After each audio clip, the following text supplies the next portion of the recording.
Olha só, gente, o plenário do Supremo Tribunal Federal decidiu na última semana, por unanimidade, que é inconstitucional a prática de questionar a vida sexual ou o modo de vida da vítima na apuração e no julgamento de crimes de violência contra mulheres.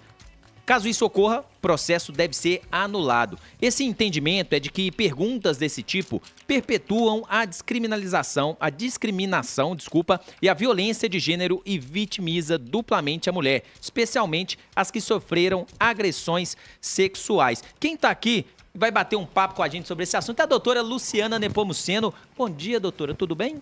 Não, agora eu vou chamar de doutora. Aí, né, Excelência. Vossa Excelência. Toda segunda-feira e agora vem me chamando de doutora. Excelência. É isso mesmo. Isso é respeito, perdão. Bom dia, João. Perdão, Lu. Bom dia, Lucas. Bom dia para nossa audiência. Você pode me chamar de chanceler, tá? Pode deixar, Excelência.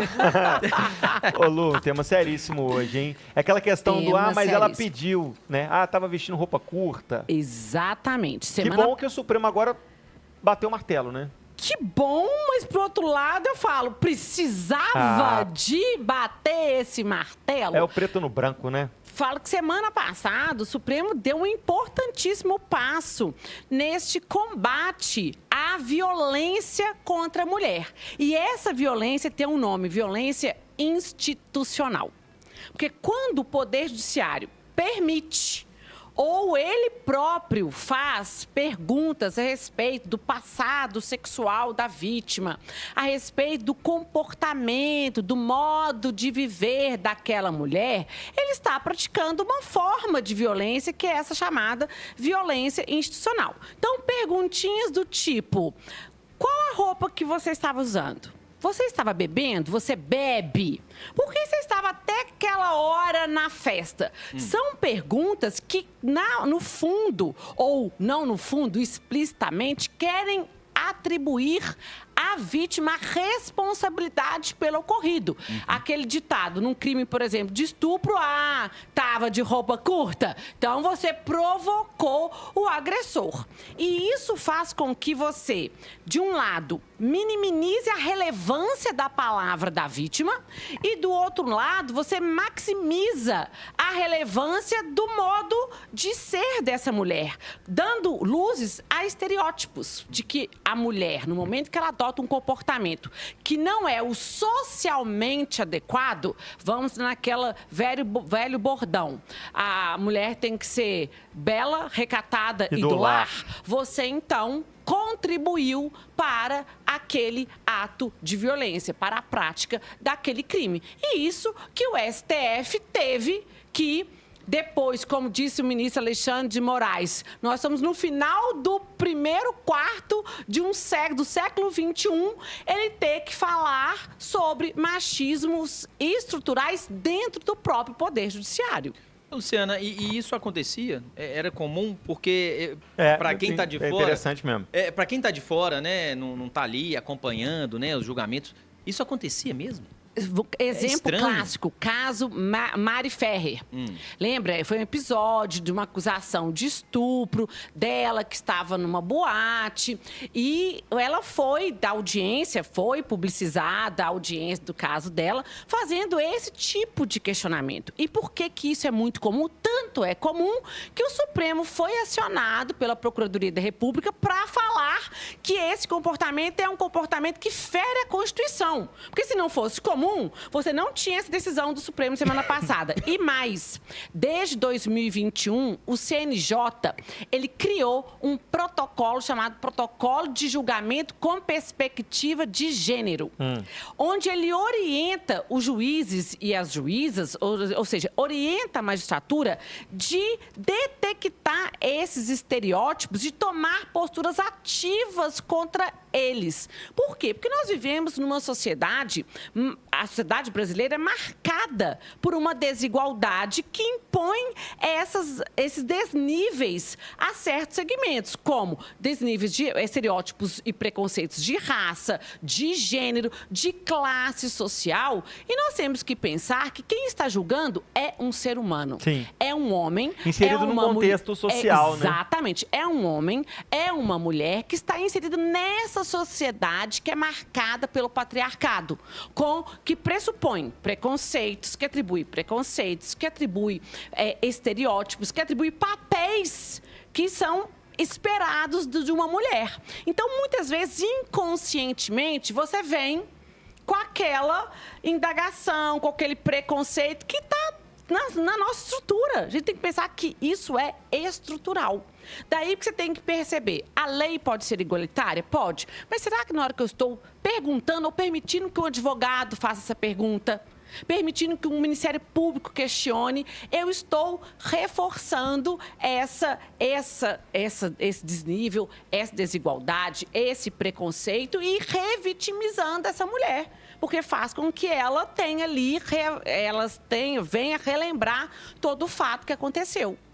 E nesse contexto, eu queria que você falasse daqui a pouquinho sobre o voto de Carmen Lúcia, a importância desse voto. Boa. Porque se não tivesse ela lá, será que teríamos essa mesma decisão?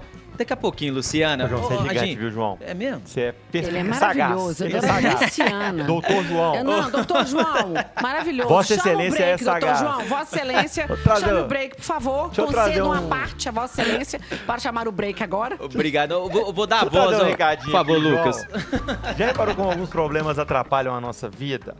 Calvície, por exemplo, impede que milhares de homens alcancem seus maiores sonhos, jogando a autoestima lá no chão. Mas essa vida pode mudar. O seu problema pode terminar com a Hernal Transplante Capilar. Pois a Hernal Transplante Capilar tem a solução. Com a cirurgia de transplante capilar fio a fio, seus cabelos vão voltar a crescer novamente. A técnica da Hernal implanta os fios da própria pessoa, sim, sem risco de rejeição. E a Hernal Transplante Capilar tem um diferencial muito grande. O atendimento é de qualidade, com acolhimento e sem pressa. Está na tela da live um relato de um dos vários beneficiados pelo tratamento da Hernal. O relato dos pacientes são incríveis. Melhoria de vida social, profissional e até mesmo conjugal. É isso mesmo, tem muita gente deixando o boné de lado, voltando para a academia e até dormindo melhor. Muda sua história com o transplante capilar na clínica Hernal. É para você, é para o seu bolso. Faça uma avaliação gratuita, gente, de graça. Fala que você ouviu no 98 e faça a avaliação hoje. Muda de vida. WhatsApp 999455151.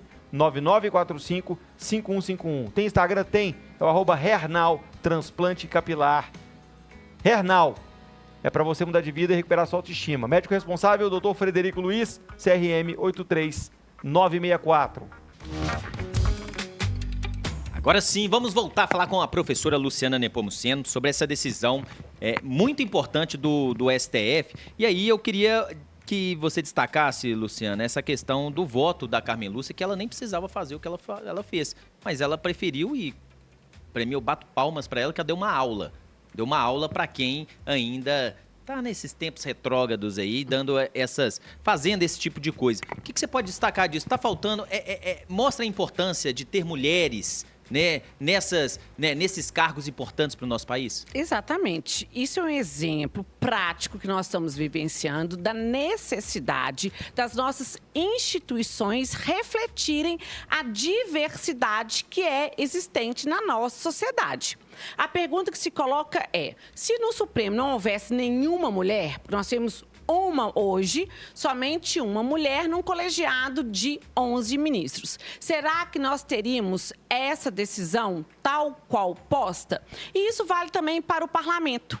Quem cria as leis que são aplicadas pelo Poder Judiciário e interpretada pelo Poder Judiciário é um parlamento composto de forma esmagadora por homens. Daí a importância de nós termos a representatividade de pessoas pretas, de mulheres, de indígenas, quilombolas, de todos os segmentos da sociedade para eles se fazerem representados. Muitas pessoas questionam a exigência hoje que nós temos de cotas, mas é exatamente para você mudar esse déficit de representatividade que nós temos nesses espaços de poder. Sim. Porque é exatamente esse julgamento que fala, peraí, vamos colocar uma reflexão e a reflexão ela é insuficiente, por isso que veio falando que vamos anular os processos, caso se permita que esse tipo de estereótipo, de preconceito, venha para dentro do processo.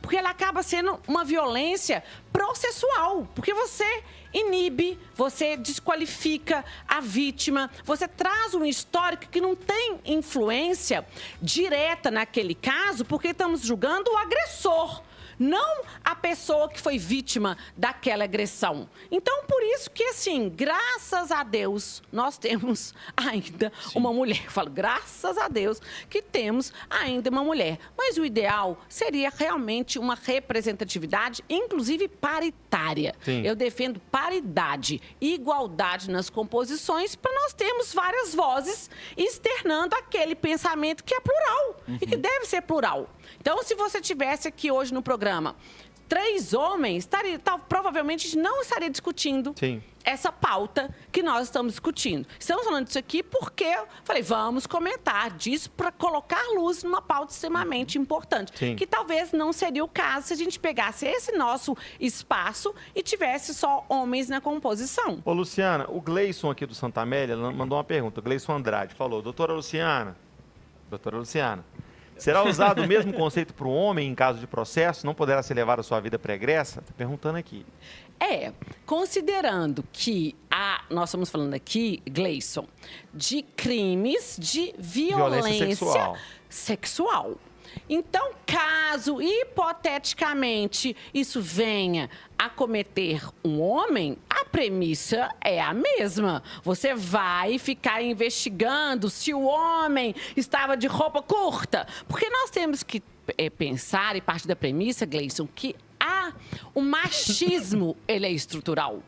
Não o feminismo, o patriarcado é estrutural. Então, não se tem por hábito de você, numa audiência, perguntar se o homem está bebendo ou se ele bebeu, porque esse é um comportamento naturalizado, socialmente aceito para os homens e não é para as mulheres, porque dentro de uma cultura androcênica, o padrão coletivo é centrado no homem e no homem médio, branco, hétero e cis.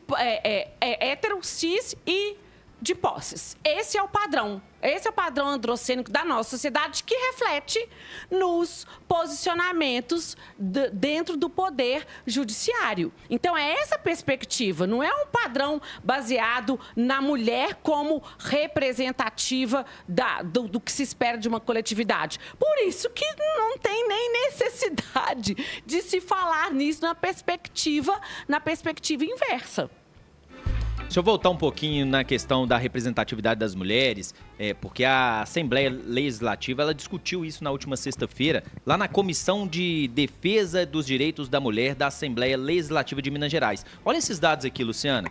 Dos 853 municípios mineiros, 188 não têm vereadoras. 188. Em 333, apenas uma mulher tem mandato nas câmaras municipais. No estado, apenas 64 cidades são administradas por mulheres e só em São Gotardo, que fica no Alto Paranaíba, a prefeita Denise Abadia Pereira Oliveira, ela é negra. Já na região metropolitana de Belo Horizonte, composta por 34 municípios, apenas 4 mulheres autodeclaradas brancas exercem um cargo de prefeita. Números impressionantes, né, Luciana? Não, os números impressionam e por uma questão que dentro da nossa legislação, você tem um sistema de cotas que se exige 30% de, vamos chamar de mulheres, apesar que a lei não fala em mulher, nas listas apresentadas pelos partidos ou pelas federações na disputa. E isso não se reverte em mulheres, embora você tenha esse percentual mínimo, você não tem, como os números que o João apresentou aqui,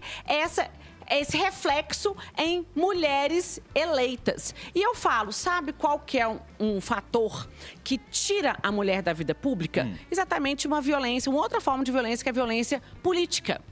A mulher é alvejada por agressões que a gente vê com frequência na mídia.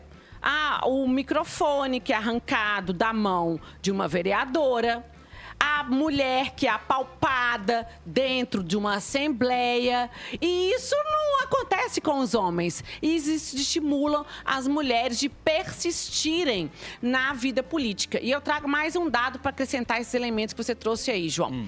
Quando nós temos a mulher, ela foi eleita e ela consegue fazer um excelente mandato, ela não fica por vários mandatos tal qual os homens ficam. Você tem que dar homens que ficam por 4 mandatos, 5 mandatos, as mulheres não, mesmo exercendo um excelente mandato, porque elas são minadas, a resistência vai sendo minada no cotidiano parlamentar, que faz com que elas desistam da vida pública e falam, eu vou fazer o quê? Estou sem apoio aqui dos meus pares, sem apoio dentro de casa, e aí eu vou abandonar a vida pública. Então, é uma mudança, e por isso que o judiciário vem, através de sua alta corte, nossa Suprema Corte, falando, olha, vamos colocar um freio aqui para que esse comportamento não se perpetue e não perpetue essas formas de discriminação contra a mulher. E você acha que é um pontapé inicial ou é muito pouco ainda essa decisão?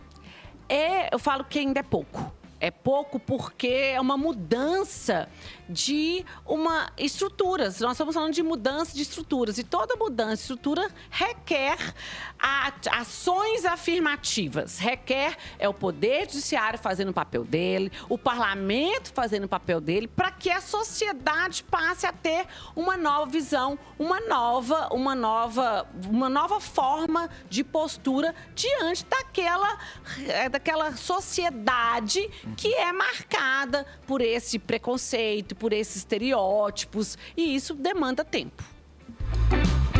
Tá aí, gente, professora Luciana Nepomuceno, especialista em Direito Eleitoral. Professora, até semana que vem. Até semana que vem, João. Mais um tema maravilhoso. Mais um tema maravilhoso. Tá liberada, viu, Excelência? Tá liberado, ó. Encerramos a sessão por hoje. Obrigado, Boa Lu. semana, gente. Você também. Obrigada.